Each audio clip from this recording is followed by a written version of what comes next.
everyone, welcome back to my channel. Today, we'll solve another real-life problem involving percentage increase. And here's the formula in computing the percentage increase. New value minus original value divided by the original value times 100%. Okay, now here's the problem. In 2019, a school recorded a total of 1,350 enrollees, while in 2023, the total enrollees were 2,100. And here's the problem. What is the percentage increase in the school's enrollment? So in 2019, a school had 1,350 enrollees. By 2023, the number grew to 2,100 enrollees. So how do we find the percentage increase? To compute the percentage increase of the given problem, we use this formula, new value minus original value divided by the original value times 100%. We will going to find the values given in the problem. So here is the solution.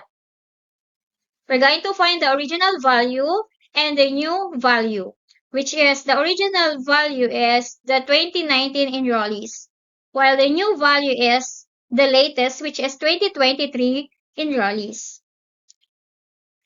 Our 2019 enrollees is 1,350, while 2023 enrollees is 2,100. Is 2,100. Okay, to compute the percentage increase, we're going to use this formula again. New value minus the original value divided by the original value times 100%. Okay, now let's substitute. New value is 2,100 minus 1,350, which is the original value, divided by the original value, which is 1,350 times 100%.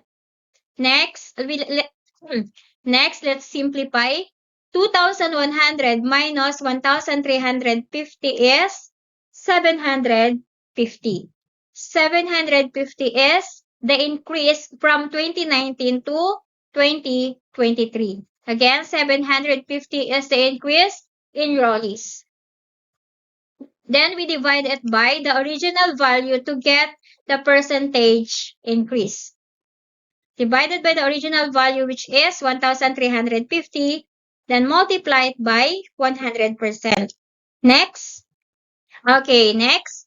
We divide 750 divided by 1,350 is 0.5556.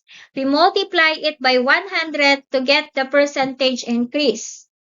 So 0.5556 times 100% is 55.56% or 56%.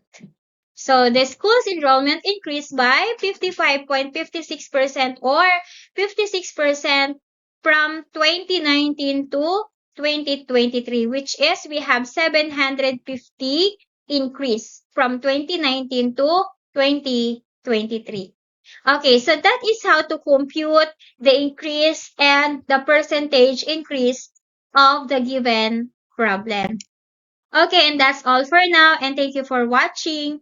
I hope this helped you. If you learned something new today, please like, comment, and subscribe. And let me know in the comments what kind of math problems do you want me to solve next. See you in the next video. Keep learning, keep growing, and thank you for watching.